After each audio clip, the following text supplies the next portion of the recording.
Do you know the location of the active volcanoes in the Philippines? Can you locate them in the map? Our country is situated in the Pacific Ring of Fire, where the oceanic plate and the several smaller microplates subducting along the Philippine plate and several microplates along the Philippine Trench to the east and smaller trenches to the west. So are you familiar with the Pacific Ring of Fire? So ano nga ba yung dahilan bakit tayo prone sa mga earthquakes, sa mga volcanic eruptions? It is because of the location of our country. Again, our country, the Philippines, is situated along the Pacific Ring of Fire. As of now, as per reported by the PHIVOLCS, there are 53 active volcanoes in the Philippines. Imagine that. 53 active volcanoes in the Philippines, and these are characterized by two major NS trending arcs. At ano yon? These are the Luzon and the Mindanao volcanic arcs. Imagine that. This makes our country's tectonic setting complex aside from having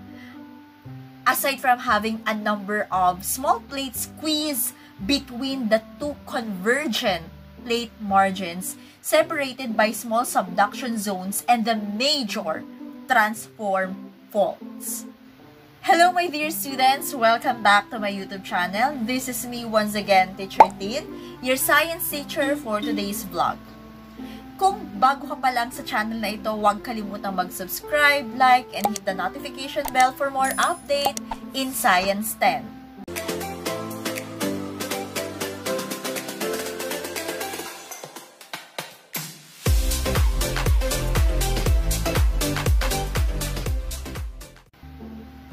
Pasok ka na naman, my dear students, at kung ikaw ay grade 10 at naghahanap ng mga advanced lessons in Science 10, nasa tamang channel ka. Hello again, my dear students. So for today's video, we're going to discuss the lesson 1, quarter 1 of our Science 10. And for today's video, we will be discussing about the distribution of active volcanoes, earthquake epicenters, and the major mountain belts. So, ano nga ba yung mangyayari dito sa video na to? So, in this lesson, you shall know the distribution of these active volcanoes, the earthquakes, the epicenter, the major mountain belts, and of course, we will further explain the plate tectonic theory after gaining a full understanding of the concepts embedded in many activities on this lesson. So, stay tuned at simulan na natin ang video na to. Some of the volcanoes in the Philippines are active or dormant. Ano ba pag sinabi nating active? Pag sinabi nating active, syempre, yan yung may palaging meron siyang record ng eruption. So, pag sinabi nating active volcanoes, these are the volcanoes that has a record of eruption for the past 10,000 years. Diba? Pinag-aralan niyo yan nung grade 10 kayo. And pag sinabi naman nating dormant, it means hindi siya gumalaw, no active eruption for the past 10,000 years. So, may mga volcano tayo, hindi naman lahat ng volcano dito sa Philippines ay talagang laging sumasabog or may record of eruption. So, no, hindi lahat. So, may mga active at may mga inactive or tinatawag natin na dormant. So, we describe the volcanoes as dormant and active based on their frequency of eruptions. Kaya yan nga na sinabi ko kanina. So, for the past 10,000 years, pag walang record, that is dormant. At kung may record kahit isa lang for that span, for that period of span, 10,000 years, ibig sabihin active yan. And those that erupt regularly are called the active, and those that have not erupted in the past are called inactive or the dormant. So, ano nga ba yung mga volcanoes that are considered as active and dormant? Ano ba yung mga famous volcanoes dito sa Philippines. So let's start first with Mount Banahaw. Ang Mount Banahaw, matatagpuan yan sa Laguna, Quezon, or sa Lucban yan. So akala lang natin it's just a mountain, but no. Mount Banahaw is an active volcano. So ang nilalabas nga lang ng Banahaw, hindi siya yung kagaya ng mga nilalabas sa Mayon volcano na lava. So sa Banahaw kasi ang nilalabas niyan ay tubig at saka bato.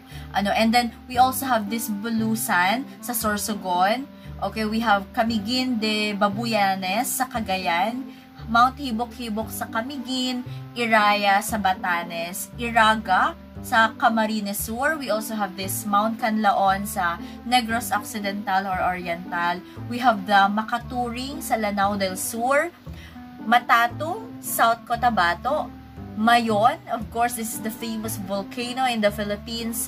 The Albay, okay, the Albay. Matatagpuan sa Albay, Mount Mayon. And then we have Mount Pinatubo, yan yung pinakasikat na volcano. Sa Mount Pinatubo sa Zambales, sa Tarlac. And then we have also the most famous volcano in the Philippines. We have Mount Taal, na makatatagpuan natin sa Batangas.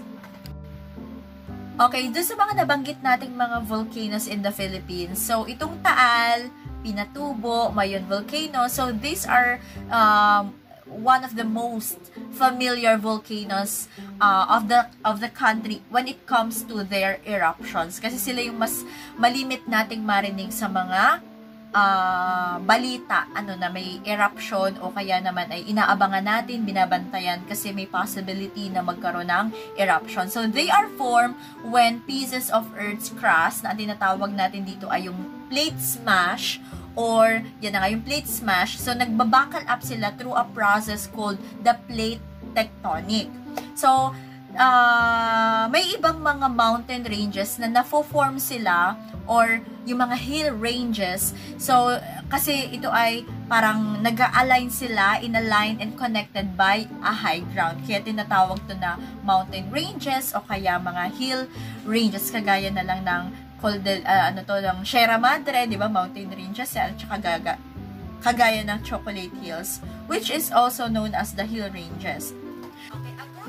Mountain ranges, so meron silang similarity when it comes sa kanilang form, sa structure, at of course, dun sa alignment. Kasi ang tawag dito is mountain belt. So, yun yung tinatawag nating mountain belt. Again, a group of mountain ranges with similarity in form, structure, and alignment, ito ay tinatawag natin na mountain belt. There are mountain ranges closest to a certain volcano. So, let's say for example, sa Taal Volcano. So, sa Taal Volcano, ano yung mga malalapit na mountain ranges dyan? Kagaya ng Mount Macolod, na meron tong 3,107 feet, which is 7 miles away lang from Taal. Meron din tayong Mount Talamitan.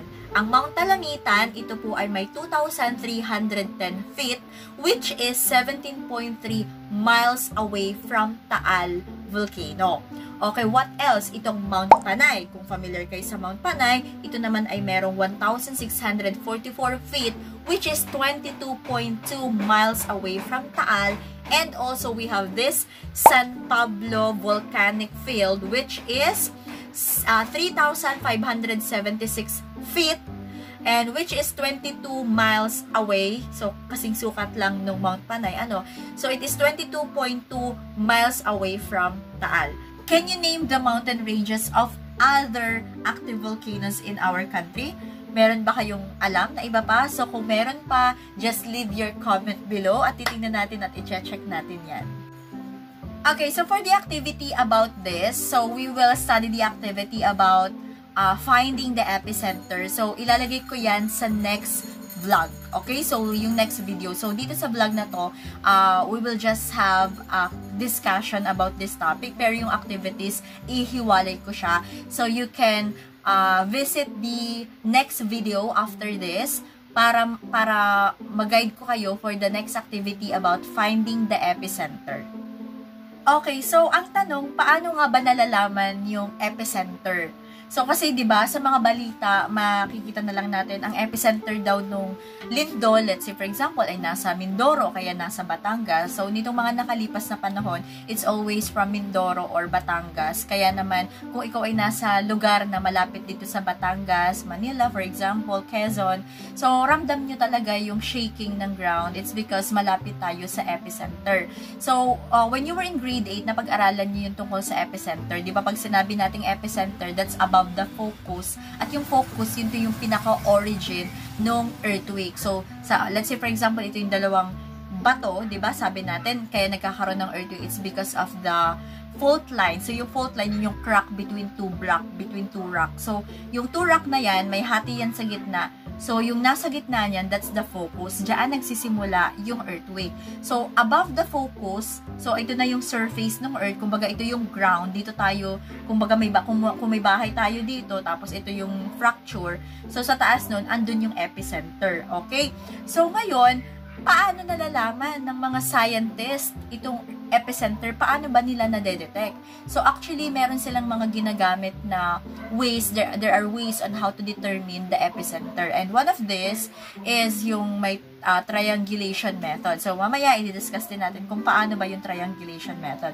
So ngayon, i-discuss naman natin yung tungkol sa seismic waves. And ano nga ba yung relationship nito when it comes to earthquake? So yung mga seismologists, so they can determine the difference in arrival times between the P wave at ng S wave. So kung matatandaan nyo nung grade 8 kayo, pinag-aralan natin yung different type of seismic wave. We have the body wave, we also have this surface wave. And P wave and S wave, ito po ay kabilang or ito ay category ng body waves. So ulitin natin, i-recall muna natin ano nga ba yung seismic wave. Di ba pag sinabi nating seismic waves are the waves of energy caused by the sudden, breaking of rock within the earth or an explosion. So, pag nag-explode, pag nagkaroon ng shaking, so, yung nararamdaman nating pagyanig, yung energy niyan, those are coming from that seismic wave because they are waves of energy.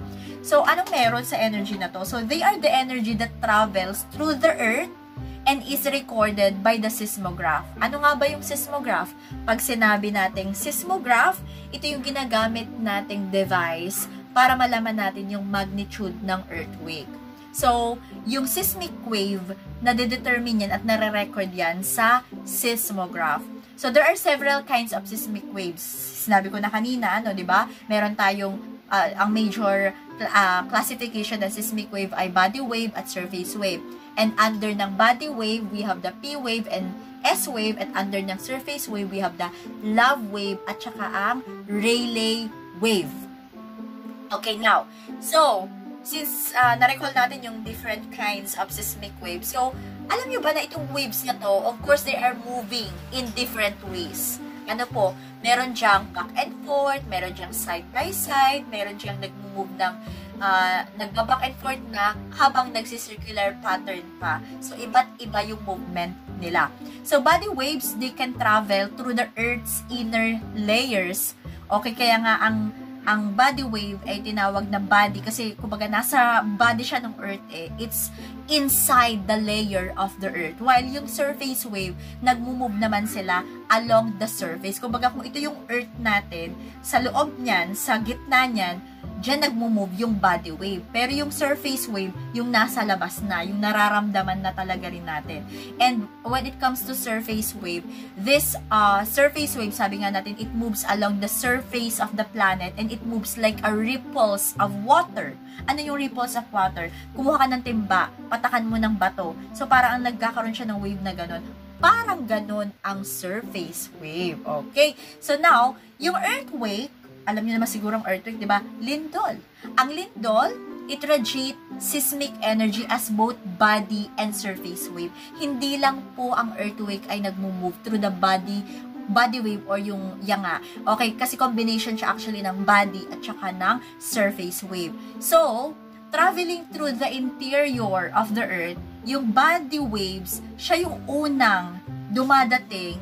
Pangalawa pa lang itong surface wave which is emitted by the earthquake. So kumbaga, kung ating imo-monitor yung bilis at saka yung pagdating niyan, unang mag-a-arrive itong si P wave bago pa si S wave. Kaya sa seismograph, mas unang nare-record yung pagdating ni P wave kesa sa S wave. And these waves are higher frequency than the surface wave. Okay? Yung waves na to, mas mataas yung frequency niya kesa sa surface wave. And the first kind of body wave, ito yung tinatawag natin na P wave, which is also known as the primary wave. This is the fastest kind of seismic wave, and consequently, sabi ko kanina, first to arrive, so at the seismic station. And while the P wave, it can move through a solid rock. So, kaya niyang pagalawin ang mga solid rock and fluids like water o kaya naman ay liquid layers ng earth. Okay, so ano bang ginagawa niyan? It pushes and pulls the rock as it moves through, just like the sound waves. Push and pull, kumbaga back and forth. So, kaya, di ba ang sound wave, anong klaseng wave yan? Longitudinal. So, di ba yung para kang, alam mo yung slinky, na pag ginanon-ganon mo? So, ganon ang movement ng body wave. Okay, so kasi ang P wave, aside from tinatawag siya na primary wave, it is also known as the compressional wave. Okay? Again, P wave, that is under ng body wave. It is also known as the primary wave or the compressional wave. Okay? And because of the pushing and pulling they do, kaya siya tinawag din na compressional or compressional wave. So, ngayon, subjected to the P wave, so, meron tong mga particles that move in the same direction that the wave is moving in. So, which is the direction that the energy is traveling in, and of course, it is sometimes called the direction of the wave propagation. Now, paano nga ba nadedetect ang epicenter ng isang earthquake? So, yung mga seismologists, kagaya ng sinabi ko sa inyo kanina, they are using the triangulation method to find the epicenter of the earthquake. Di ba pag sinabi nating triangulation, so tatlo. Okay, so when seismic data is collected, kaya kailangan dito ng seismograph kasi kailangan ng data from that. So when the seismic wave is, data is collected from at least 3 different locations. So madedetermine na nila at gagamitin ito to determine the epicenter kung saan nag-intersect itong tatlong location na ito. So every earthquake is recorded on numerous seismographs located in different directions. Magkakaiba kasi yan eh. Hindi naman natin, kaya nga di ba nararamdaman siya kunwari sa Mindoro, tapos sa Batangas, tapos kung ano pa yung kalapit na bayan. Each seismograph, they record the times when the first P wave and the second S wave, seismic waves arrive. I-record nila yan. Tapos, pagdating dito, yung mga seismologists, nadidetermine nila kung gaano kabilis ang nagta-travel yung wave. And, sa pagko-compute nito, syempre malalaman nila kung paano nila makakalculate yung distance ng epicenter to each seismograph. Okay, so, sa ating next vlog, okay, I will show you how to determine the epicenter of the earthquake. Kasi kailangan natin dito ng compass at saka ng ruler, saka ng mapa. At ipapakita ko sa inyo ang isang video, ang isang, anong tawag dito? Sample learning task on how to determine the epicenter of an earthquake. So, stay tuned and leave your comment below kung may gusto pa kayong isunod after ng ating lesson. Okay? See you! Bye!